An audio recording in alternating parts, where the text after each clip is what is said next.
Good morning students. बेटा पिछली दो क्लासेस में हमने एक चैप्टर स्टार्ट किया था that is acid base and salt. तो उसी चैप्टर को प्रोसीड करते हुए हमने एसिड्स को कर लिया था पिछली क्लास में बेस को भी हमने कर लिया था। अब बेटा हम बात करते हैं पीएच और पीएच स्केल की। देखिए पीएच और पीएच स्केल में क्या डिफरेंस है, ध्यान से देखना। पीएच एक वैल्यू होती है कि एक मापने का तरीका है कि इसकी वैल्यू अगर मतलब एक सीक्वेंस होता है नंबर्स का, उस सीक्वेंस ऑफ नंबर में ये सेट किया जाता है कि इस सीक्वेंस से लेकर के इस सीक्वेंस तक का जो सब्सटेंस होगा या सोल्यूशन होगा वो एसिडिक होगा, इस तक का जो होगा वो न्यूट्रल होगा, इसके बाद वाला जो होगा वो क्या होगा बेटा, बेसिकली बेस होगा। ये स्केल की बात है। लेकिन पीएच बेसिकली बात क्या है कि pH is the indication of H positive ions. H positive ions किसी भी सोल्यूशन के अंदर कितने हैं उसकी इंडिकेशन को पीएच डिसाइड करता है। आइए पहले डिफाइन करते हैं पीएच को कि पीएच होती क्या है। PH of a solution is inversely proportional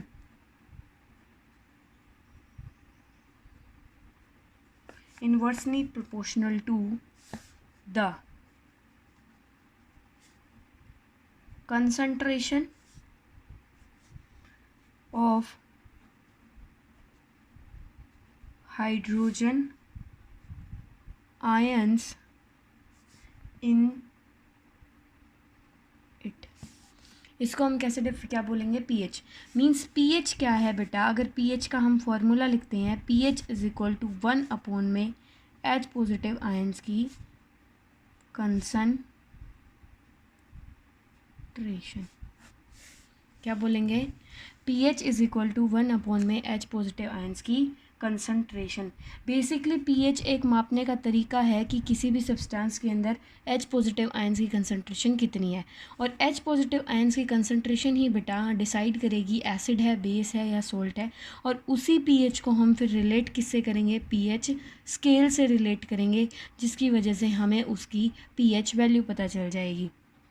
अक्सर लेबोरेटरी में बहुत बार बात की जाती है, लेबोरेटरीज़ में पीएच से रिलेटेड हर बार पीएच को टेस्ट किया जाता है। कोई भी सोल्ट बनाया जाता है, कोई भी सोल्यूशन बनाया जाता है, तो जनरली पीएच स्केल से हम पीएच को डिटेक्ट करते हैं।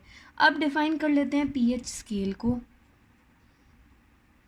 पीएच स्केल जो है बेटा एक मेज़रमेंट इंस्ट्रूमेंट है। क्या बोल सकते हैं इसको, मेज़रमेंट इंस्ट्रूमेंट है, या फिर क्या बोल सकते हैं इसको, रिलेटिव इंस्ट्रूमेंट है। रिलेटिव इंस्ट्रूमेंट का मतलब क्या है कि हम हमारे कलर से या फिर जिस इंडिकेशन पीएच की आई है, उस इंडिकेशन को हम हमारे पीएच स्केल से क्या कर सकते हैं, कंपेयर कर सकते हैं, और वहाँ से बेटा हमें क्या मिलेगी, वैल्यू मिलेगी।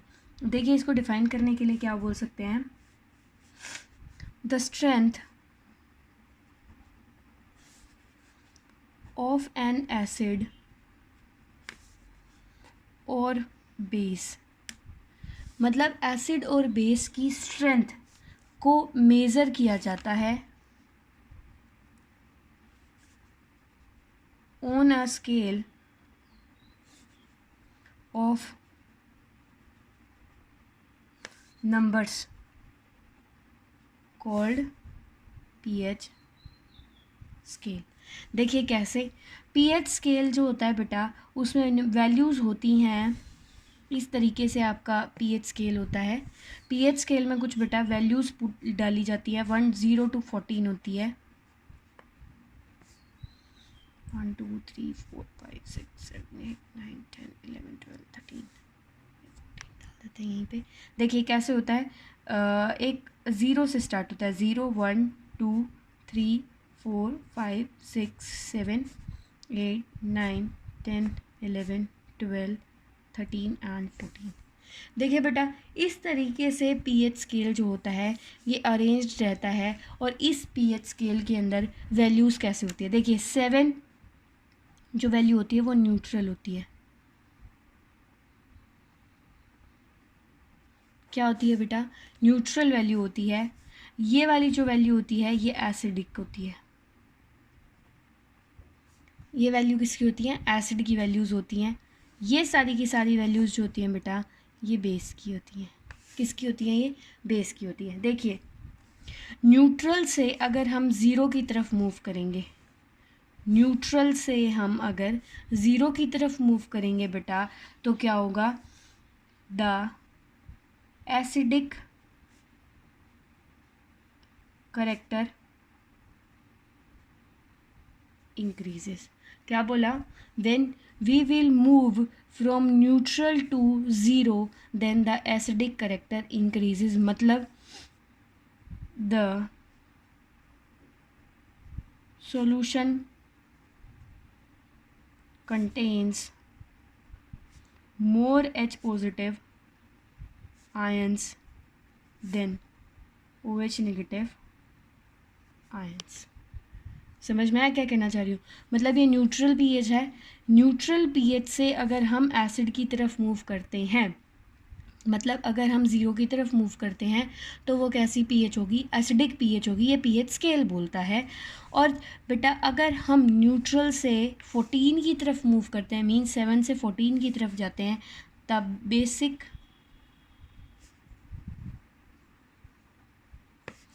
Character increases. बेसिक करेक्टर क्या होगा बेटा, इंक्रीज होगा। उसकी वजह से इसका मतलब क्या हुआ, the solution contains more OH negative ions than H positive ions। ये हमारा pH बोलता है, ये हमारा pH स्केल बोलता है बेसिकली, कि pH को डिस्क्राइब करते हुए pH स्केल ये बोलता है कि अगर हमारे किसी भी सॉल्यूशन की वैल्यू 7 से 0 के बीच में आती है, यानी 6 और 0 के बीच में आती है, तो इसका मतलब वो एसिडिक होगा। और 7 अगर वैल्यू आती है तो वो क्या होगा, न्यूट्रल सॉल्यूशन होगा। न्यूट्रल माने जितने उसमें, न्यूट्रल के बारे में भी बता देती हूँ। न्यूट्रल का मतलब होता है बेटा, neutral means it has equal number of both H positive ions and OH negative ions। Neutral का मतलब ये होता है। बेस का मतलब अगर किसी भी सब्सटेंस की वैल्यू या सॉल्यूशन की वैल्यू 8 से 14 के बीच में आती है बेटा, तो वो क्या होगा, बेस होगा। और बेस होगा तो उसके अंदर क्या होगा, OH आयंस की कंसंट्रेशन ज़्यादा होगी in comparison to H positive ions. Concentration के बारे में पता होगा आपको। कंसंट्रेशन का मतलब होता है कि उसके अंदर क्वांटिटी जो है वो OH नेगेटिव की ज़्यादा है in comparison to H positive की। क्लियर हुआ होगा। थोड़ा सा अजीबोगरीब लगेगा लेकिन इतना ज़्यादा अजीब नहीं है। जब आप इसके बारे में पढ़ेंगे, इससे अक्सर हर बार क्वेश्चन पूछा जाता है पेपर में कि हाउ डिफाइन पीएच स्केल या define pH and what is the importance of pH. Generally इससे क्वेश्चन पूछ लिया जाता है बेटा, तो इसको थोड़ा सा ध्यान से पढ़ना। दोबारा बता रही हूँ, pH and pH scale. PH किसी भी सॉल्यूशन की क्या होती है, इन्वर्सली प्रोपोर्शनल होती है concentration of H positive ions. देखिए एच पॉजिटिव आयंस कंसंट्रेशन जो है वही डिफाइन कर देगी। अगर एच पॉजिटिव आयंस की कंसंट्रेशन ज़्यादा है तो एसिडिक होगा, एच पॉजिटिव आयंस की कंसंट्रेशन कम है तो वो बेस होगा, और एच पॉजिटिव आयंस की कंसंट्रेशन OH नेगेटिव आयंस की कंसंट्रेशन के बिल्कुल इक्वल है तो वो क्या हो जाएगा बेटा, न्यूट्रल हो जाएगा। इतना क्लियर हुआ। उसके बाद में कहता है कि पीएच स्केल एक ऐसा मेजरिंग इंस्ट्रूमेंट है जो कि एसिड और बेस की स्ट्रेंथ को मेज़र करता है। तो और वो भी किस फॉर्म में, नंबर्स की फॉर्म में। तो उसको हम क्या बोलते हैं बेटा, पीएच स्केल बोलते हैं। पीएच स्केल के अंदर क्या होता है, वेल डिफाइंड नंबरिंग होती है 0 से 14 तक। 0 से 6 तक एसिडिक होता है, 7 नंबर जो होता है बेटा वो न्यूट्रल होता है, और 8 से 14 नंबर जो होता है वो कैसा होता है, बेस होता है। आइए अब देख लेते हैं कि एसिड का मतलब क्या होता है। अगर हम बेटा 6 से 0 की तरफ मूव करते हैं तो एसिडिक करेक्टर क्या होगा, इंक्रीज़ होगा। मतलब क्या हुआ कि सॉल्यूशन के अंदर H पॉजिटिव आयंस की कंसंट्रेशन OH आयंस की कंसंट्रेशन की बजाय बढ़ रही है या इंक्रीज़ हो रही है। मतलब अगर 6 से 0 की तरफ जा रहा है तो एसिडिक करेक्टर बढ़ रहा है। इसका मतलब क्या है कि 6 वाले के पास क्या है, H पॉजिटिव आयंस की कंसंट्रेशन जितनी है उससे ज़्यादा 5 के पास होगी, उस 5 से ज़्यादा 4 के पास होगी, 4 से ज़्यादा 3 के पास होगी, 3 से ज़्यादा 2 के पास होगी, और 2 से ज़्यादा 1 के पास होगी, और 1 से ज़्यादा ज़ीरो के पास होगी। ज़ीरो का मतलब है more acidic, most and most acidic, मतलब सबसे हाईली एसिडिक जो होता है वो 0 नंबर होता है या 1 नंबर होता है। क्लियर हुआ। अब इसको बताती हूँ कि बेस का नंबर जो होता है वो क्या होता है, 8 से 14 नंबर होता है। जब हम बेटा मतलब 8 से 14 की तरफ मूव करते हैं तो क्या होता है कि 8 वाले के पास जितने हुए चैंस है ना, उससे ज़्यादा कंसंट्रेशन 9 के पास होगी, 9 से ज़्यादा 10 के पास होगी, 10 से ज़्यादा 11 के पास होगी, 11 से ज़्यादा 12 के पास होगी, 12 से ज़्यादा 13 के पास होगी, 13 से ज़्यादा 14 के पास होगी। तो मोस्ट या स्ट्रॉन्ग बेस कौन होगा बेटा, 13 या 14 वाला होगा, और इधर स्ट्रॉन्ग एसिड कौन होगा, 0 और 1 वाला। इतना क्लियर हुआ आपको। इसके बाद में ज़रा आपको एक बात और बता दूं, अक्सर इससे एक क्वेश्चन और पूछ लिया जाता है कि बेसिकली हम किसी की भी चीज़ की पीएच को रिलेट कैसे करते हैं। उससे पहले ज़रा ये नंबर्स के ऊपर फोकस करिए। नंबर्स के लिए मैंने जो आपको ये बताया था पीएच स्केल, इस पीएच स्केल में क्या बताया बेटा आपको, 14 तक नंबरिंग बताई है। ये 0 1 2 3 4 5 6 7 8 9 10 11 12 13 एंड 14, ये वैल्यूज़ हैं।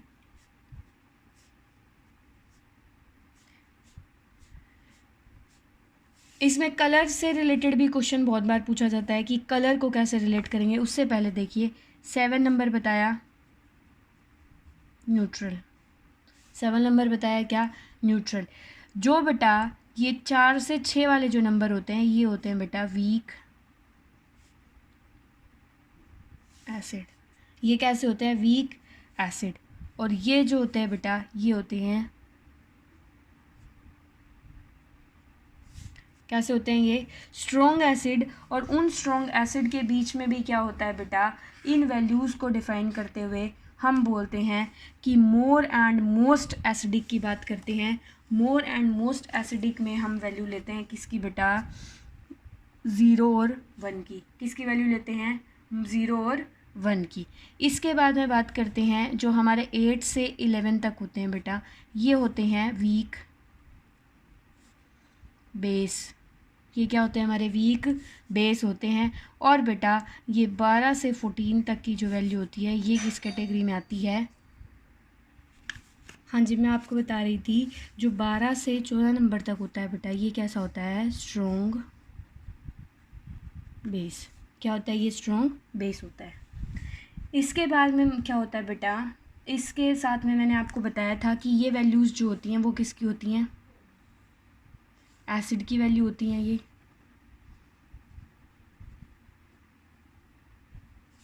और ये वैल्यूज़ जो होती हैं बेटा ये होती हैं बेस की।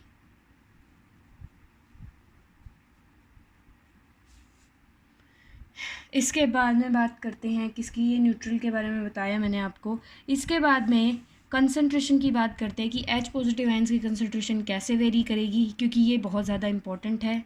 इस पॉइंट ऑफ व्यू से अगर देखा जाए तो ये सबसे ज़्यादा इंपॉर्टेंट रहता है। कैसे, देखिए अगर बात करते हैं सबसे पहले बेसिक की, सबसे पहले किसकी बात करूं, बेसिक की। तो बेसिक में आती है इंक्रीज ऑफ एसिडिक करेक्टर, और इधर आता है क्या, increase of basic character.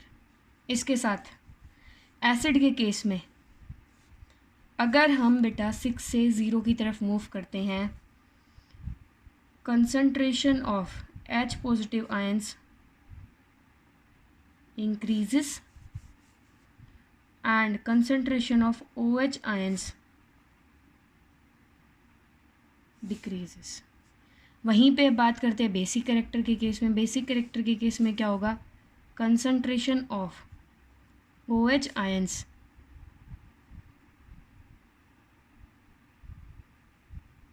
increases and concentration of H positive ions decreases. तो इसी तरीके से बेटा आपकी बुक में जो एक क्वेश्चन दिए हुए हैं कि what happens when the acid is added to the water, how the concentration of H positive ions will vary. या फिर क्या होता है कि two substances are taken, one is strong acid and one is strong base which has more H positive ions. या फिर what happens when the acid is diluted in the water, तो क्या होगा। तो उस केस में क्या होता है बेटा, उन चीज़ों को यहाँ पे रिलेट करने के लिए अक्सर क्वेश्चन पूछ लिए जाते हैं, तो उन क्वेश्चंस को रिलेट करने के लिए आपको ये पीएच स्केल जो है ये आपको हेल्प करेगा। इसके बाद में बात करें कुछ कि पीएच के बारे में क्या बात कर रहे थे हम। पीएच जो हमारा वाटर होता है ना बेटा, उसकी वाटर की पीएच जो होती है वो कैसी होती है, न्यूट्रल। वाटर की वैल्यू कितनी होती है, न्यूट्रल। इसके बाद में इनके कलर पे भी क्वेश्चन आता है कि ग्रीन कलर किसका होगा, डार्क ब्लू कलर किसका होगा, पर्पल कलर किसका होगा, ब्लू ब्लैक कलर किसका होगा। जरा ध्यान से देखिएगा। कलर के बिहाफ पे मैं अगर आपको एक्सप्लेनेशन दूँ, तो कलर के बिहाफ पे अगर एक्सप्लेनेशन देने की बात आती है तो जनरली कलर्स जो होते हैं बेटा वो कुछ इस तरीके से होते हैं। लगभग बताती हूँ, 0 से लगभग 2 तक जो वैल्यू होती है वो होती है रेड। कैसी वैल्यू होती है, रेड। उसके बाद मैं बात करती हूँ 3 से लगभग 4 तक। 3 और 4 की वैल्यू होती है बेटा ऑरेंज। क्या होती है, ऑरेंज। उसके बाद मैं बात करूँ 4 से 6 तक होती है क्या, येलो। क्या होती है, येलो। उसके बाद में 7 की एक बार छोड़ देते हैं। 7 के बाद में बात करते हैं 8 से लगभग 8 से मैं बात करूँ किसकी, 8 से लगभग 10 तक की। उसके बाद में डिविडेशन कर लेते हैं पहले 11 से 12 की और 13 से 14 की। इनके कलर्स की वेरिएशन कैसे होती है, इनके कलर्स की वेरिएशन कुछ बेटा इस तरीके से होती है कि आप लोगों को समझना आसान हो जाएगा, चीज़ें समझनी आसान हो जाएंगी, लेकिन उसके साथ साथ में आपको ये जो कंपैरिजन आता है ना, इस कंपैरिजन को आइडेंटिफाई करना आसान हो जाएगा, क्योंकि कंपैरिजन से ही क्वेश्चन आता है कि generally what happens when the pH changes. देखिए कैसे होता है, न्यूट्रल का जो कलर होता है वो लगभग होता है, प्योर वाटर का कलर जो होता है वो लगभग कैसा होता है, न्यूट्रल होता है। न्यूट्रल की पीएच होती है बेटा लाइट ग्रीन। कैसे कलर होता है, लाइट ग्रीन। लाइट ग्रीन के बाद में बेटा ये 8 to 10 जो होती हैं ये हो जाते हैं लगभग डार्क ग्रीन। फिर उसके बाद में क्या होता है बेटा, 11 और 12 जो होता है वो पर्पल होता है। और बेटा 13 से 14 जो होता है ये ब्लू ब्लैक होता है। कैसा होता है ये, ब्लू ब्लैक। ब्लू ब्लैक का मतलब डार्क ब्लू, ब्लू ब्लैक और डार्क ब्लू कलर होता है। और इससे रिलेटेड क्वेश्चन जनरली एग्जाम में एग्जामिनर पूछता है। देखिए दोबारा बता रही हूँ, एसिडिक पीएच स्केल, ये सॉरी हमारा ये पीएच स्केल है। पीएच स्केल में कुछ चीज़ों को रिलेट किया है कि 0 से 14 तक की जो वैल्यूज़ होती हैं उसमें 7 वैल्यू न्यूट्रल होती है। न्यूट्रल किसकी होती है, वाटर की होती है। इसके बाद में वीक एसिड और स्ट्रॉन्ग एसिड को अब समझाने की ज़रूरत नहीं है कि वीक एसिड कौन थे, स्ट्रॉन्ग एसिड कौन थे, वीक बेस कौन थे, स्ट्रॉन्ग बेस कौन थे। ये 0 से 6 तक की वैल्यू जो होती है बेटा ये एसिड की वैल्यूज़ होती हैं। 8 से 14 तक जो होती हैं वैल्यूज़ किसकी होती हैं, बेस की होती है। इसके बाद में देखिए कि इसमें क्या हुआ कि अगर if we move from 6 to 0, 6 से 0 की तरफ मूव करते हैं, एसिडिक करेक्टर इंक्रीज़ होता है। एसिडिक करेक्टर इंक्रीज़ होगा मतलब कंसनट्रेशन एच पॉजिटिव आयंस की बढ़ रही है और लगातार बढ़ रही है, और OH आयंस की कंसनट्रेशन जो है वो डिक्रीज़ हो रही है। ऐसे ही सेम स्टोरी इधर है कि इंक्रीज़ इन बेसिक करेक्टर माने कि 8 से 14 की तरफ अगर हम मूव करते हैं तो एसिडिक बेसिक करेक्टर जो है वो इंक्रीज़ हो रहा है। मींस OH आयंस की कंसनट्रेशन जो है वो लगातार बढ़ रही है, one step to another value. और H पॉजिटिव आयंस की कंसनट्रेशन क्या हो रही है बेटा, डिक्रीज़ हो रही है। इसी वजह से स्टैंडर्ड बनाया गया है पीएच का कि pH इज़ इक्वल टू 1 में H पॉजिटिव आयंस की कंसनट्रेशन। आपको कंसनट्रेशन लिखने की ज़रूरत नहीं है अगर आप ये वाले ब्लॉक ब्रैकेट्स लगाते हो तो। ये ब्लॉक ब्रैकेट्स जो होते हैं ये अल्टीमेटली खुद ही रिप्रेजेंटेशन होता है किसका, कंसनट्रेशन का। तो इसके बाद में बात करते हैं बेटा कि किसकी क्या पीएच स्केल होती है। देखिए स्ट्रॉन्ग एसिड की बात आती है, सबसे पहले जो क्वेश्चन आता है उसमें क्या होता है, ये बात तो मैंने आपको पिछले उसमें पढ़ाई थी कि एसिड जो होते हैं वो वाटर के अंदर डिसोशिएट होकर क्या करते हैं, एच पॉजिटिव आयंस देते हैं। अब स्ट्रॉन्ग एसिड जो होंगे, अब स्ट्रॉन्ग एसिड जो होंगे वो give more H positive ions. अब स्ट्रॉन्ग बेस की बात करूं, give more OH negative ions. अब वीक एसिड की बात करूं, give less H positive ions. और बेटा इसी के साथ में बात करूं वीक बेस की, तो आएगा इसमें give less OH negative ions. इसी के साथ में क्वेश्चन एक और तरीके से एग्जामिनर पूछता है, ये तो आता है कि आपको जस्ट मैंने ब्रीफ किया है, याद कराया है एक बार कि कौन क्या चीज़ डोनेट करता है, किसके अंदर क्या चीज़ें प्रेजेंट होती है। इससे रिलेटेड एक बार एक क्वेश्चन और भी आया था पेपर में, शायद अभी इस बार का जो एग्ज़ाम था 2020 वाला जो लास्ट फाइनल एग्ज़ाम हुआ है, उस एग्ज़ाम में ये पूछा गया था। देखिए कैसे, ये एसिड है, ये क्या है बेटा, बेस लिखा हमने। ये जनरली ये टेबल आपके बहुत ज़्यादा काम आएगी। यहाँ पे मैं बात करूँगी कंसंट्रेटेड पीएच, डाइल्यूट पीएच। अगर एसिड कंसंट्रेटेड होगा, अगर एसिड क्या होगा बेटा, कंसंट्रेटेड। कंसंट्रेटेड का मतलब मोर acid less water. Concentrated acid होगा तो क्या होगा, साथ में एक और लिख दीजिए, कंसंट्रेटेड एसिड साथ में पीएच, साथ में लिखिए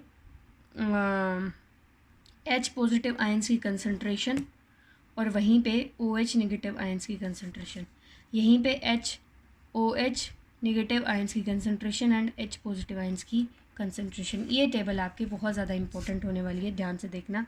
देखिए अगर एसिड कंसंट्रेटेड होगा, कंसंट्रेटेड का मतलब पीएच डिक्रीज, पीएच क्या करेगी, डिक्रीज करेगी। H पॉजिटिव आयंस की कंसंट्रेशन क्या होगी बेटा, बढ़ेगी। OH नेगेटिव आयंस की कंसंट्रेशन क्या होगी, डिक्रीज। इतना समझ में आया। अब देखिए इधर एसिड के केस में, एसिड बेटा अगर डाइल्यूट है, डाइल्यूट का मतलब क्या हुआ, ज़्यादा पानी कम एसिड, तो पीएच क्या होगी, बढ़ेगी। OH आयंस की कंसंट्रेशन क्या होगी, बढ़ेगी। H पॉजिटिव आयंस की कंसंट्रेशन क्या होगी बेटा, डिक्रीज होगी। देखिए कैसे, वीक एसिड मतलब अब एसिड की अमाउंट कम है और वाटर का अमाउंट ज़्यादा है, तो एसिड जो है वो H पॉजिटिव आयन लिबरेट करने के लिए रिस्पॉन्सिबल था। मतलब एसिड खुद ही की अमाउंट कम है तो वो कम H पॉजिटिव आयंस वो करेगा, डोनेट करेगा। इस वजह से H पॉजिटिव आयंस की कंसंट्रेशन जो है वो डिक्रीज़ हो जाएगी, OH नेगेटिव आयंस की कंसंट्रेशन जो होगी वो बढ़ जाएगी और साथ में पीएच जो होगी वो भी क्या हो जाएगी बेटा, बढ़ जाएगी। अब देख लेते हैं बेस के केस में। बेस के केस में अगर बेस कंसंट्रेटेड है, क्या बोला, बेस अगर कंसंट्रेटेड है मतलब ज़्यादा बेस है और कम पानी है, तो क्या होगा, पीएच बढ़ेगी। क्या होगा, पीएच बढ़ेगी। पीएच बढ़ने के साथ में H पॉजिटिव आयंस की कंसंट्रेशन क्या होगी, डिक्रीज़ होगी। और बेटा OH नेगेटिव आयंस की कंसंट्रेशन जो होगी वो क्या होगी, वो क्या होगी, बढ़ेगी। इसके बाद में बात करते हैं बेस और डाइल्यूट की। ये आपको कहीं पे भी नहीं मिलेगा बेटा, और इससे रिलेटेड क्वेश्चन, अगर ये टेबल आपको याद है, ये टेबल आपको अगर क्लियर है, तो इससे रिलेटेड कोई भी क्वेश्चन हो, कंसंट्रेशन से रिलेटेड कोई भी क्वेश्चन हो, पीएच से रिलेटेड कोई भी क्वेश्चन हो, मैं गारंटी देती हूँ आपका ये क्लियर हो जाएगा। देखिए अब बेस के केस में बात करते हैं। बेस के केस में पीएच डाइल्यूट है, पीएच क्या होगी, डिक्रीज। डाइल्यूट है क्योंकि बेस कम है तो OH नेगेटिव आयंस कम डोनेट रिलीज़ कर पाएगा। अब कम रिलीज़ कर पाएगा तो इसका मतलब H पॉजिटिव आयंस की कंसंट्रेशन ज़्यादा होगी। तो क्या हुआ, बेस डाइल्यूटेड है, पीएच क्या हो जाएगी बेटा, कम होगी। OH नेगेटिव आयंस की कंसंट्रेशन क्या होगी, कम होगी। और H पॉजिटिव आयंस की कंसंट्रेशन क्या होगी, ज़्यादा होगी। इस टेबल को ज़रा ध्यान से याद करिएगा, थोड़े से लॉजिक से समझना। दोबारा बता रही हूँ, देखिए कैसे। एसिड है, एसिड कंसंट्रेटेड का मतलब क्या है, यहाँ लिख दे रही हूँ। एसिड का मतलब क्या है, मोर एसिड लेस वाटर। ज़्यादा एसिड है, कम पानी है, इसका मतलब क्या हुआ, पीएच क्या है, कम, पीएच कम, एच पॉजिटिव आयंस की कंसंट्रेशन ज़्यादा। अब क्या हुआ, OH नेगेटिव आयंस की कंसंट्रेशन क्या हो जाएगी बेटा, कम हो जाएगी। डाइल्यूट का मतलब होता है लेस एसिड मोर वाटर। उसमें क्या होगा, एसिड जो है उसमें अब एसिड डाइल्यूट एसिड है, मतलब क्या है, उसमें पानी ज़्यादा है, एसिड की अमाउंट कम है, तो H पॉजिटिव आयन कम रिलीज़ होंगे, पीएच बढ़ेगी, OH नेगेटिव आयंस की कंसंट्रेशन जो होगी वो भी क्या करेगी बेटा, बढ़ेगी। बेस के केस में बात करते हैं। बेस अगर कंसनट्रेटेड है तो, कंसनट्रेटेड बेस है तो मतलब मोर बेस लेस वाटर। मैं आपको बता रही हूँ बेटा, ये वैल्यू, ये वाली जो टेबल है ये आपको कहीं पे भी नहीं मिलेगी और बहुत इंपॉर्टेंट है एग्ज़ाम पॉइंट ऑफ व्यू से कि कहना क्या चाह रहा है बेसिकली, कि बेस में मोर बेस है, कंसनट्रेटेड अगर बेस है तो मोर बेस लेस वाटर, तो क्या होगा, पीएच की वैल्यू क्या होगी, बढ़ेगी, OH आयंस की कंसनट्रेशन क्या होगी, डिक्रीज़ होगी, H पॉजिटिव आयंस की कंसनट्रेशन क्या होगी, डिक्रीज़ होगी, और OH नेगेटिव आयंस की कंसनट्रेशन क्या होगी, इंक्रीज़ होगी। वहीं पे बात करते हैं हम डाइल्यूट की। डाइल्यूट के केस में क्या होता है बेटा, लेस बेस मोर वाटर, उल्टा हो जाता है। इसमें देखिए क्या होगा, बेस के केस में क्या होगा कि पीएच घटेगी, OH नेगेटिव आयंस की कंसंट्रेशन भी घटेगी, और साथ में क्या होगा, H पॉजिटिव आयन की कंसंट्रेशन जो होगी बेटा वो बढ़ेगी। अब आपको एक मोटा मोटा तरीके से याद करने का तरीका बताती हूँ। देखिए एसिड के केस में अगर पीएच और H पॉजिटिव आयंस को रिलेट करना है आपको, बताऊंगी कैसे। देखिए पहले एसिड के केस में बात करते हैं, पहले पीएच और H पॉजिटिव आयन, पीएच घटेगी, H पॉजिटिव आयन बढ़ेंगे। एसिड के केस में हमेशा याद रखना उल्टा हो जाएगा, अगर पीएच बढ़ेगी तो H पॉजिटिव आयन की कंसंट्रेशन घटेगी, मतलब दोनों अपोजिट है।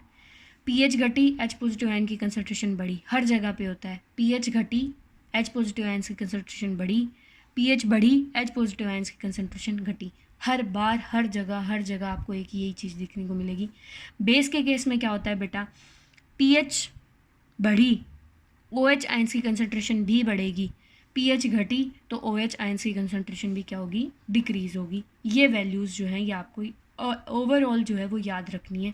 क्या, एसिड के केस में पीएच और H पॉजिटिव आयंस अपोजिट होते हैं, क्योंकि एसिड में हम क्या लेते हैं, H पॉजिटिव आयंस की लेते हैं, तो पीएच घटी, H पॉजिटिव आयन बढ़ेंगे, पीएच बढ़ी, H पॉजिटिव आयंस घटेंगे। एसिड के केस में पीएच और H पॉजिटिव आयंस उल्टे हैं। बेस के केस में हर जगह पे देखना, हर जगह पे के केस में है बेटा ये, H पॉजिटिव आयंस पीएच से बिल्कुल उल्टा है, और पीएच से OH नेगेटिव आयंस जो हैं वो बिल्कुल पैरेलल चलते हैं। पीएच घटेगी तो OH नेगेटिव आयंस भी घटेंगे, पीएच बढ़ेगी तो OH नेगेटिव आयंस भी बढ़ेंगे। लेकिन पीएच और H पॉजिटिव आयंस जो होते हैं ये उल्टे होते हैं, पीएच घटेगी, OH पॉजिटिव आयंस बढ़ेंगे। ये हमेशा याद रखना, अगर ये याद रखोगे तो ये कंसेप्ट जो है ये आपको क्लियर हो जाएगा। और अगर एसिड और बेस अगर आपको अच्छे से समझ में आया है तो ये पीएच को समझना कोई ज़्यादा मुश्किल नहीं है। अक्सर इससे क्वेश्चन हर बार एग्जामिनर एक ना एक क्वेश्चन उठा के लाता ही लाता है, तो इसलिए मैं आपसे उम्मीद करती हूँ कि आप लोग इसको पढ़ेंगे। इसके बाद में देखिए क्या आता है, importance of pH in everyday life. ये वाला क्वेश्चन जो होता है ये बहुत बार लेंदी पार्ट्स में पूछा जाता है, कि 2 मार्क 3 मार्क में पूछ लिया जाता है कि what is the basically importance of pH in our daily life. Importance of pH in our daily life में बात करते हैं बेटा, क्या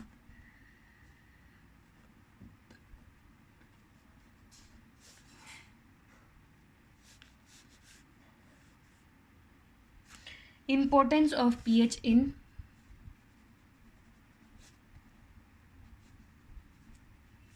everyday life. Importance of pH in everyday life में मैं अगर आपसे बात करूं तो इसका मतलब क्या है कि पीएच जो है वो हमारी जो जनरल लाइफ है उसमें कैसे अफेक्ट करती है। ध्यान से देखना कैसे बात कर रही हूँ। सबसे पहले आपको पता है कि हमारा डाइजेस्टिव सिस्टम जो होता है उसमें एसिड रिलीज़ होता है, हमने लाइफ प्रोसेस पढ़ा था चैप्टर, तो उसमें क्या था कि बेसिकली स्टमक के अंदर वो माइक्रो ऑर्गेनिज्म या फिर जो हमारा ये पेप्सिनोजन जो होता है इसको एक्टिवेट करने के लिए क्या होता है, HCl रिलीज़ होता है, और वो भी कौन सिक्रीट करता है, गैस्ट्रिक ग्लैंड सिक्रीट करती है। तो उसी से रिलेटेड बात करती हूँ। सबसे पहला आता है बेटा pH in our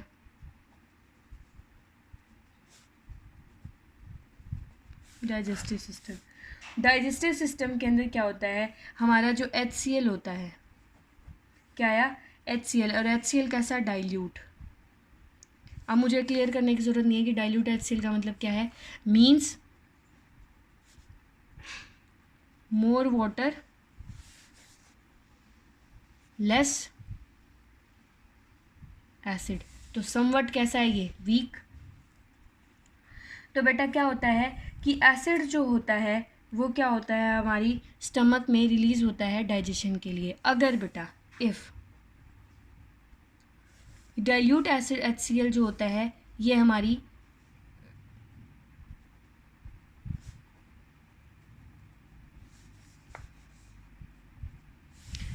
in the presence of dilute HCl digestive process are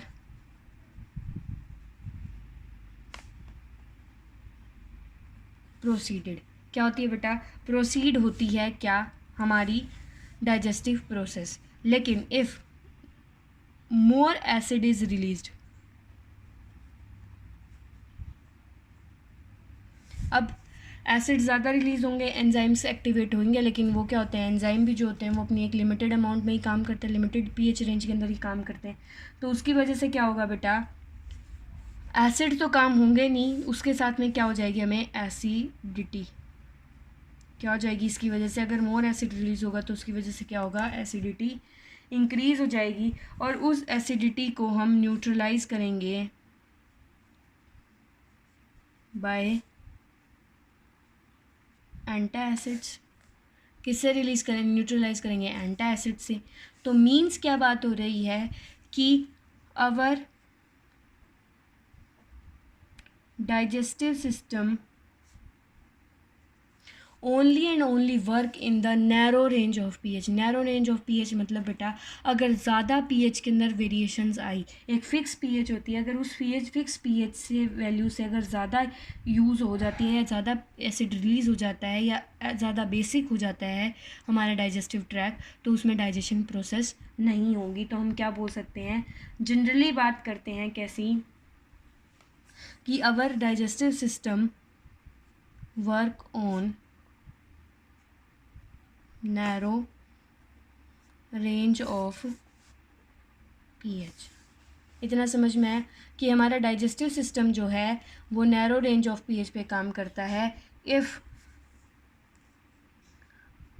acid release then it not be able to digest the food, and if more basic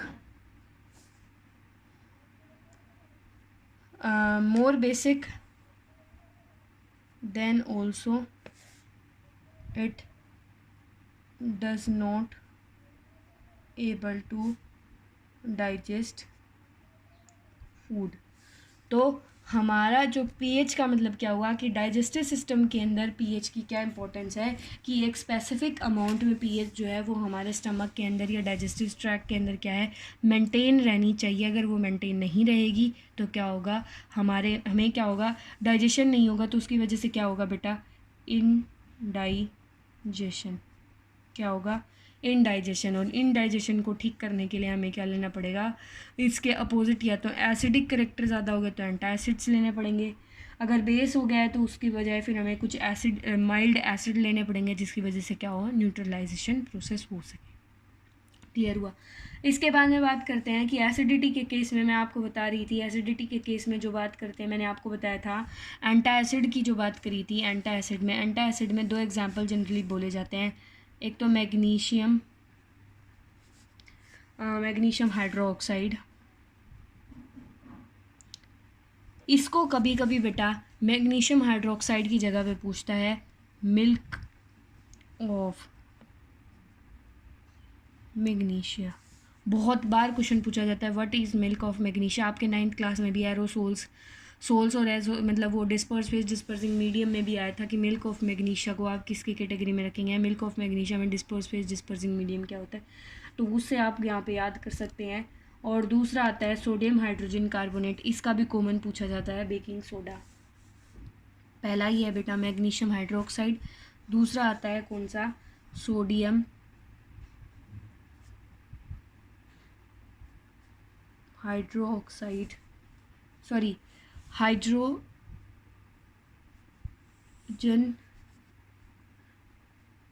carbonate, गड़बड़ हो गई यहाँ पे, कोई नहीं चलो। सोडियम हाइड्रोजन कार्बोनेट, इसको हम क्या बोलते हैं, बेकिंग सोडा, इसको क्या बोलते हैं हम, बेकिंग सोडा बोलते हैं। इससे रिलेटेड जो क्वेश्चन है ये जनरली पूछा जाता है कि what happens when the acidity increases in our digestive tract, then we will take antacids.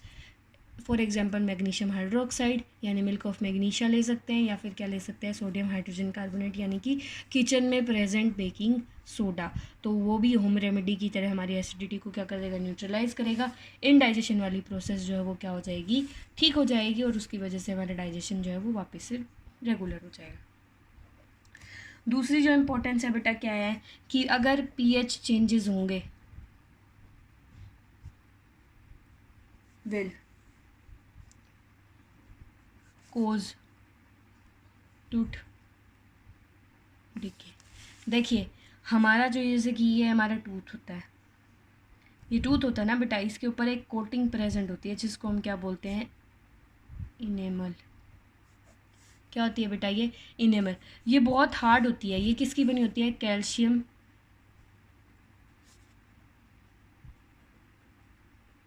Phosphate की। किसकी बनी होती है, कैल्शियम फोस्फेट के साथ मेन इंग्रेडिएंट जो होता है कैल्शियम फोस्फेट होता है, और भी बहुत सारी चीज़ें प्रेजेंट होती हैं। जो इनेमल होती है बताया मैंने कैसी होती है, कैल्शियम फोस्फेट की होती है। अब पीएच चेंजेस का मतलब क्या होता है, नॉर्मल हमारी बक्कल कैविटी का पीएच क्या होता है, बक्कल कैविटी यानी माउथ का पीएच, नॉर्मल माउथ का पीएच जो होता है वो एवरेज एल्कलाइन पीएच होता है। एल्कलाइन पीएच मतलब लिटिल बिट बेसिक या फिर न्यूट्रल पीएच होता है। अब क्या होगा बेटा, अब मान लो कि हमने फूड खाया, फूड खाने के साथ में क्या होगा, ये फूड जो है ये हमारे साथ यहाँ पे क्या हो गया, स्टिक कर गया। अब ये फूड जो है बेटा ये इस पे स्टिक कर गया, तो यहीं पे मैं आपको एक लाइफ प्रोसेस का पॉइंट भी बताऊंगी, ध्यान से सुनना इस क्लास को, कि क्या है कि ये हमारा वो टूथ था, टूथ की इनेमल थी, उसके ऊपर क्या आ गया बेटा, ये फूड सब्सटेंस रह गया। हमने रात को ब्रश नहीं की, इसीलिए बोलते हैं ना रात को ब्रश करके सोना चाहिए। हम ब्रश नहीं की मीन्स हमने हमारे माउथ की प्रॉपर क्लीनिंग नहीं की। अब क्या होगा बेटा, एसिड इस फूड, बैक्टीरिया जो है वो इस पे काम करेगा,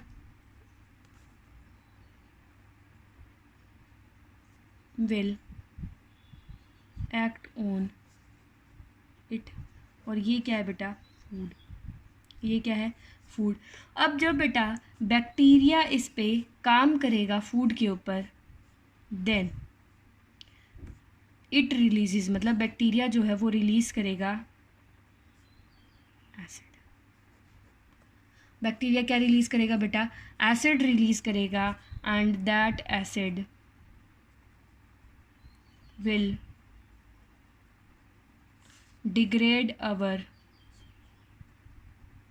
protective hard enamel.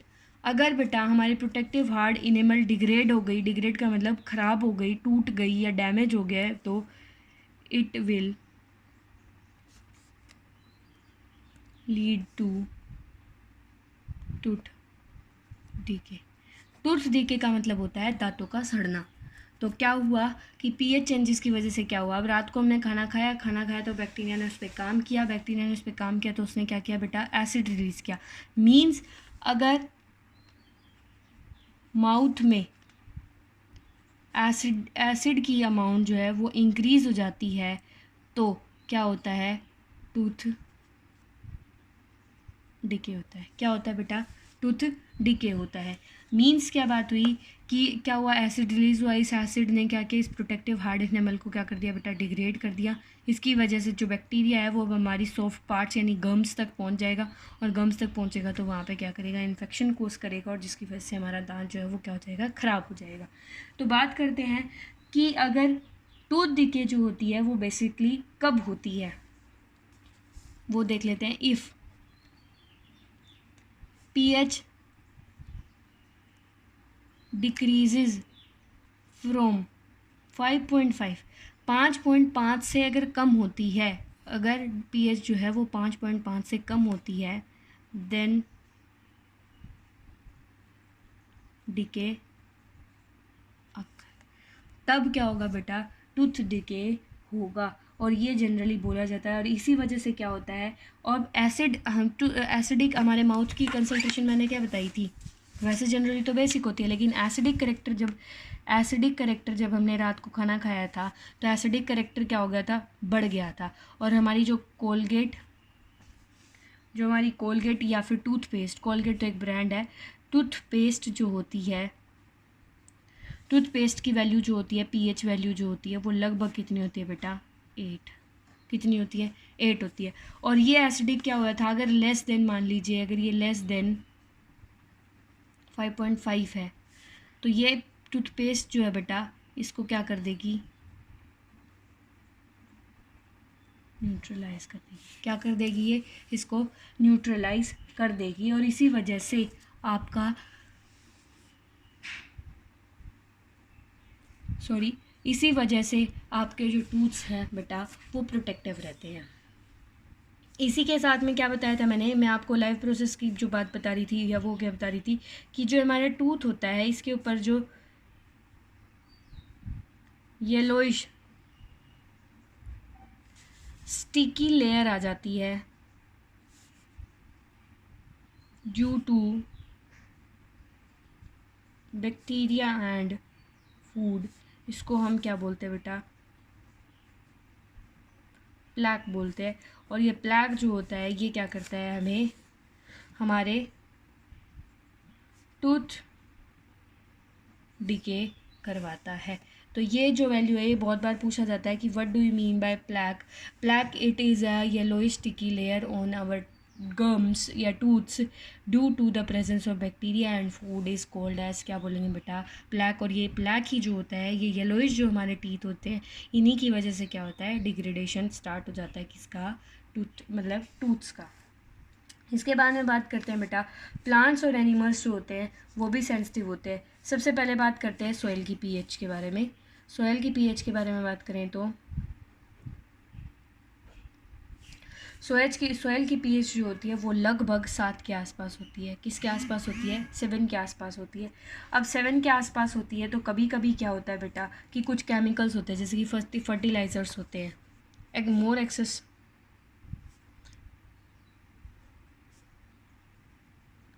Use of fertilizers lowers the pH of soil even up to, इतने तक गिरा देता है बेटा कि 7 से लगभग वो कहाँ तक ले आता है, लगभग वो बेटा 7 से 4 तक ले आता है। और कभी कभी क्या होता है, एक्सेप्शन केस में क्या होता है कि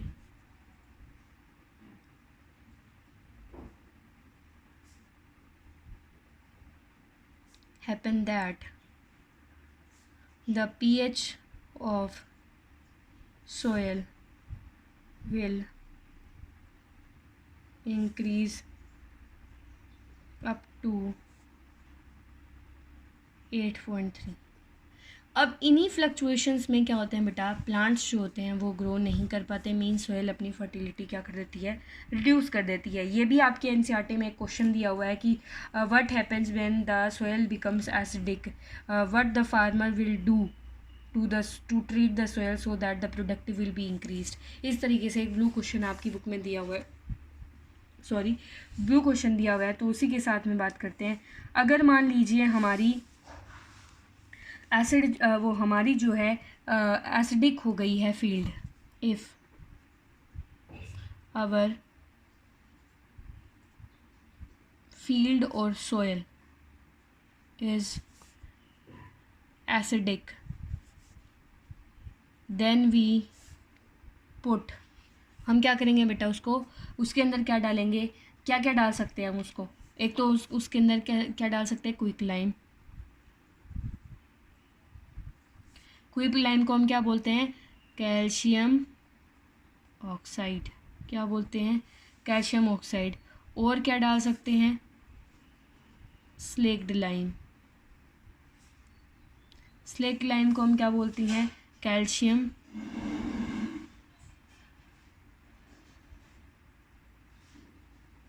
क्या बोलते हैं? Calcium hydro oxide. और क्या डाल सकते हैं? चोक। चोक क्या होता है? Calcium carbonate. इतना समझ में आया?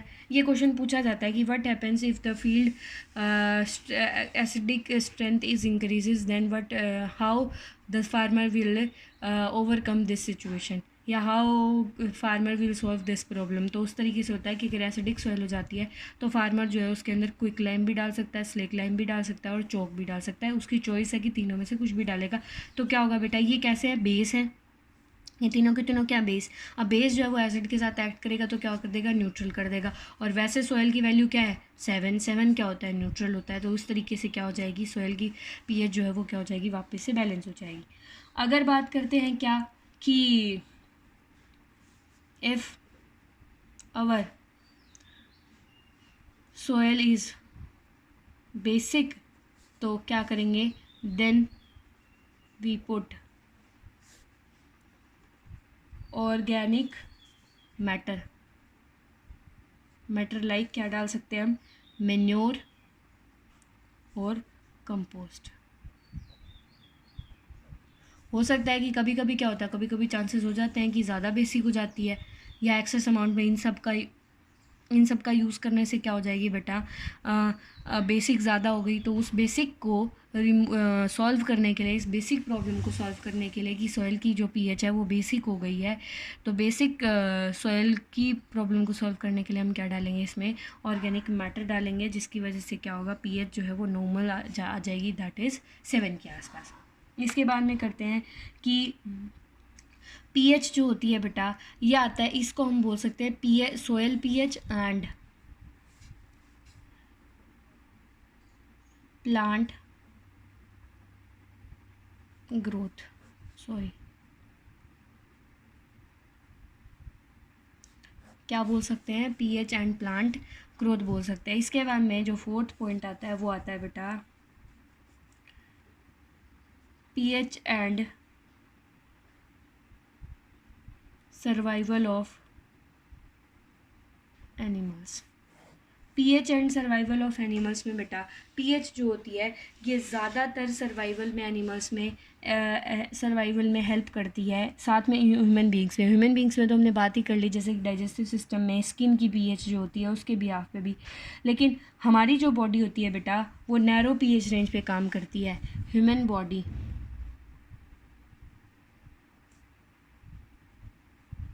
वर्क ऑन 7 to 7.8 मीन्स लगभग इस कैटेगरी में जो होती है ये वर्क अच्छे से करती है। और इसी वजह से अगर मान लीजिए कुछ भी हमारी बॉडी के अंदर पीएच रेंज अगर डिस्टर्ब हो जाती है तो कोई भी एलिमेंट जो होता है वो उसका डैमेज हो सकता है। लेकिन बेटा सिर्फ पीएच ह्यूमन बीइंग के साथ साथ में काम नहीं करती है। ज़्यादातर पीएच का जो रोल होता है वो किसके लिए होता है? एक्वाटिक एनिमल्स के लिए। एक्वाटिक एनिमल्स अब मुझे बताने की ज़रूरत नहीं है। एक्वाटिक एनिमल्स वो एनिमल्स होते हैं जो कि किस में रहते हैं? पानी में रहते हैं। इनमें क्या होता है बेटा, जैसे कि लेक रिवर के अंदर जो पानी होता है अगर उसमें हम एसिड डाल दें या बेस ज़्यादा डाल दें तो उसकी वजह से क्या होगा बेटा? ये एनिमल्स जो हैं, आपको पता है कि एक्वाटिक एनिमल्स जितने भी हैं सारे के सारे कैसे हैं? कोल्ड ब्लडेड है। अब सारे के सारे एक्वाटिक एनिमल्स अगर कोल्ड ब्लडेड हैं तो वो अपने आप को बॉडी को अपने टेम्परेचर के साथ साथ में अपने बॉडी को मेंटेन नहीं कर पाएंगे आयंस की कंसंट्रेशन के अकॉर्डिंग भी। अगर आयंस की कंसंट्रेशन के अकॉर्डिंग अगर अपनी बॉडी को बैलेंस नहीं कर पाएंगे तो वो तो मर जाएंगे। इसी वजह से बात करते हैं कि एक्वाटिक एनिमल्स में भी ये क्या करते हैं? नैरो पीएच पे ही काम करते हैं बेटा। जनरली बात कर लेते हैं अब क्या होता है कि नैरो रे एक्वाटिक वाटर बॉडीज़ के अंदर एसिड जो है या बेस जो है वो दो तरीके से आता है। अगर बात करते हैं, एक तो सीधा होता है कि फैक्ट्रीज इंडस्ट्रीज जो होती हैं वो एसिड या बेस को डायरेक्टली रिलीज़ करते। दूसरा क्या हो सकता है? Acid rain. क्या हो सकता है? Acid rain. जब बेटा क्या होता है कि जब एसिड्स जो होते हैं वो वाटर के साथ मिल जाते हैं, means hydrogen sulphide and HCl, hydrogen chloride, hydrogen HCl, HNO3 and H2SO4 जब वाटर के साथ ऐड हो जाते हैं तो वो क्या बनाते हैं बेटा? Acidic rain. लिख रही हूँ आगे, ध्यान से सुनिएगा।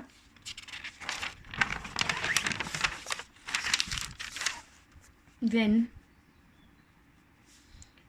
HCl, H2SO4, HNO3 mix with water, it will form acid rain. और ये एसिड रेन जो है बेटा, this will drop into ponds and lakes and disturbs the pH of aquatic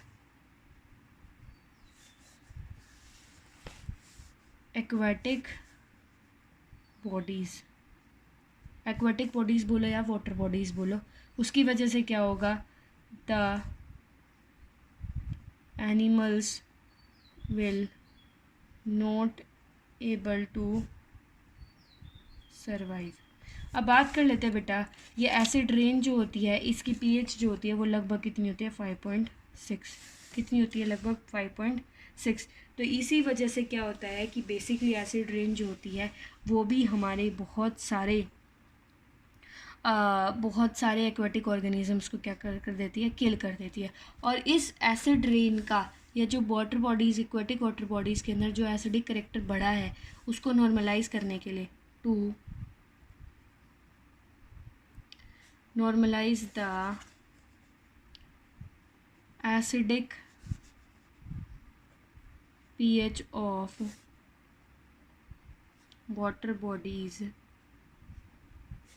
we can put calcium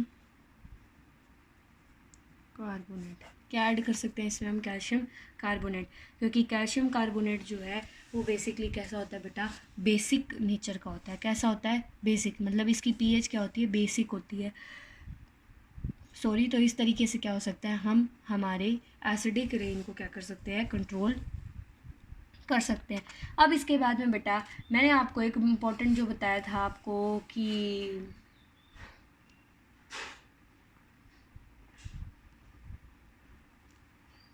हाँ, ये एग्जाम्पल भी बात आती है कि एसिड जो होता है वो प्लैनेट्स में भी प्रेजेंट होता है. एसिड्स रिलेटेड टू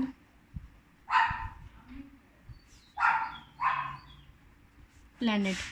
एसिड्स जो होते हैं वो प्लैनेट से रिलेटेड कैसे हो सकते हैं कि बेसिकली क्या होता है, एक बहुत बड़ा प्लैनेट है जिसका नाम क्या है, वीनस.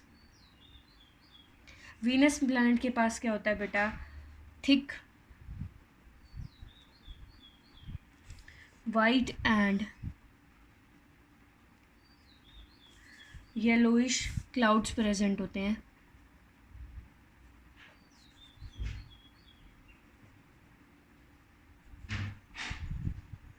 सल्फ्यूरिक एसिड के. इसी वजह से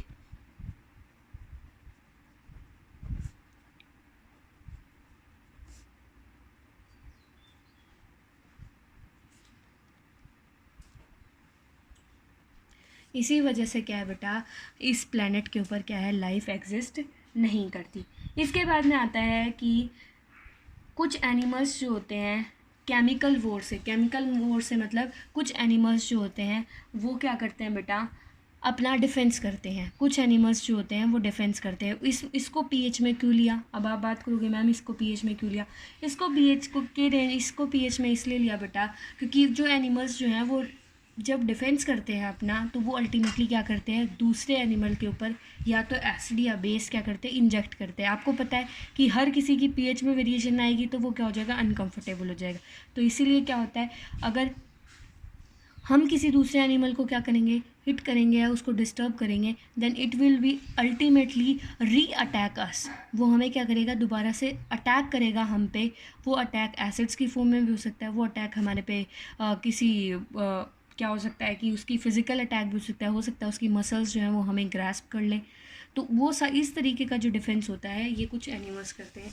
तो केमिकल डिफेंस जो होता है कुछ एनिमल्स का वो बता रही हूँ.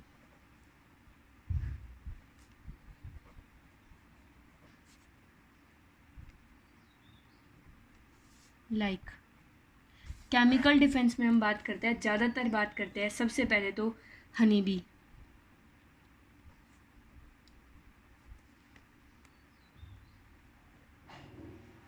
हनी बी स्टिंग्स, हम अगर मधुमक्खी का छत्ता लगा होता है हनी कॉम के अंदर, बिहाइव के अंदर बैठी है हनी कॉम, अगर हम हनी बी को छेड़ते हैं तो वो क्या करती है बेटा, वो हमें क्या करती है कि हल्का सा क्या करती है, बाइट करती है, और वो बाइट करते हुए क्या क्या रिलीज़ कर देती है हमारी बॉडी के अंदर, इट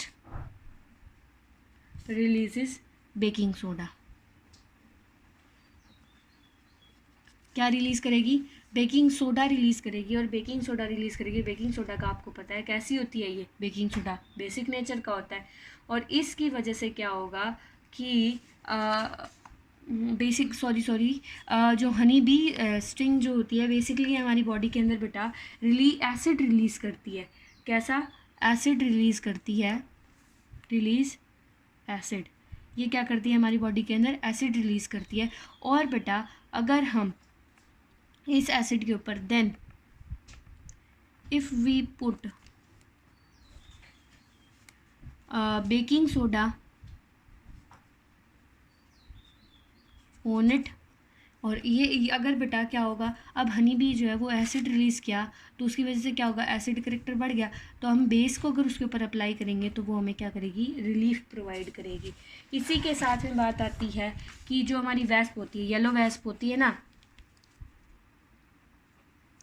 येलो वेस्प यानी ततैया जिसको हम बोलते हैं, येलो वेस्प जो होती है बेटा वो भी क्या करती है, वो भी क्या रिलीज़ करती है बेसिकली, येलो वेस्प जो होती है वो हमारे अंदर कुछ एल्कलाइन लिक्विड रिलीज़ करती है। क्या रिलीज़ करती है, एल्कलाइन लिक्विड। एल्कलाइन लिक्विड का मतलब बेस, क्या आ गया, बेस। ये क्या करती है, वेस्प जो होती है ये हमारे अंदर एल्कलाइन लिक्विड रिलीज़ करती है। एल्कलाइन लिक्विड रिलीज़ करती है तो अगर हम इसके ऊपर इफ़ वी रब विनेगर, विनेगर प्रेजेंट होता है ना किचन में, विनेगर को अगर इसके ऊपर अप्लाई करते हैं बेटा तो भी ये हमें क्या करती है, हमें ये रिलीफ प्रोवाइड करती है।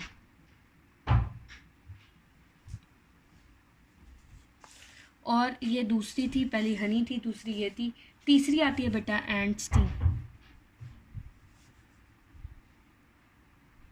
एंट स्टिंग यानी चींटी। चींटी अगर काटती है तो बेटा वो इंजेक्ट करती है मीथेनोइक एसिड कहो, या फिर इसको क्या कह सकते हो, फॉर्मिक एसिड। क्या बोल सकते हो, मिथेनोइक एसिड को, या क्या कर सकते हो, फॉर्मिक एसिड करती है। तो इसकी वजह से क्या होता है, पर्सन को क्या होता है, बर्निंग सेंसेशन होती है। और इसके ऊपर भी बेटा अगर हम if we put baking soda, it provide relief. इसके बाद में एक और आती है, एक कांटेदार पेड़ होता है जिसको हम क्या बोलते हैं, नीटल लीफ बोलते हैं। नीटल लीफ प्लांट होता है बेसिकली, नीटल प्लांट भी बोलते हैं। अगर हम नीटल प्लांट को गलती से छू देते हैं तो नीटल प्लांट भी क्या होता है, नीटल लीव्स जो होती हैं वो भी क्या करती हैं, मिथेनोइक एसिड हमारी स्किन के अंदर क्या कर देती हैं, इंजेक्ट कर देती हैं। तो क्या बोलते हैं इसको, नीटल लीफ स्टिंग। नाम है ये, एक कांटेदार पेड़ होता है, वो क्या करता है बेटा, वो भी सेम मिथेनोइक एसिड इंजेक्ट करता है, और इसकी वजह से भी क्या होता है, हमें बर्निंग सेंसेशन या पेन होता है। तो उसके ऊपर भी क्या कर सकते हैं बेटा, हम अगर बेकिंग सोडा अप्लाई करेंगे तो वो भी हमें क्या करेगा, हमारी उस एसिड को क्या कर देगा, न्यूट्रलाइज कर देगा, और उसकी वजह से क्या होगा, हमें रिलीफ मिलेगा। यहाँ पे बेटा आपकी जो ये एसिड पीएच और पीएच स्केल और इम्पोर्टेंस ऑफ पीएच से रिलेटेड जो भी आपकी क्वेरी है शायद ये सॉल्व हो गई होंगी जनरली, कि बेसिकली पीएच और पीएच की इम्पोर्टेंस को हम क्यों पढ़ते हैं। इम्पॉर्टेंट इसलिए बेटा ये कि आप लोगों को एग्ज़ाम पॉइंट ऑफ व्यू से इससे रिलेटेड, इस टॉपिक से रिलेटेड, मैं दोबारा बता रही हूँ, ये चैप्टर जो है ये आप लोगों के लिए बिल्कुल इंपॉर्टेंट है। इसका हर एक पॉइंट इंपॉर्टेंट है, इसलिए ज़्यादातर इससे रिलेटेड हर पॉइंट से कुछ ना कुछ क्वेश्चन पूछ लिया जाता है, इसलिए आप इसको अच्छे से पढ़ेंगे। Take care, stay healthy, stay home and stay healthy as well as eat healthy. Take care about of you and your family. Okay, thank you and goodbye.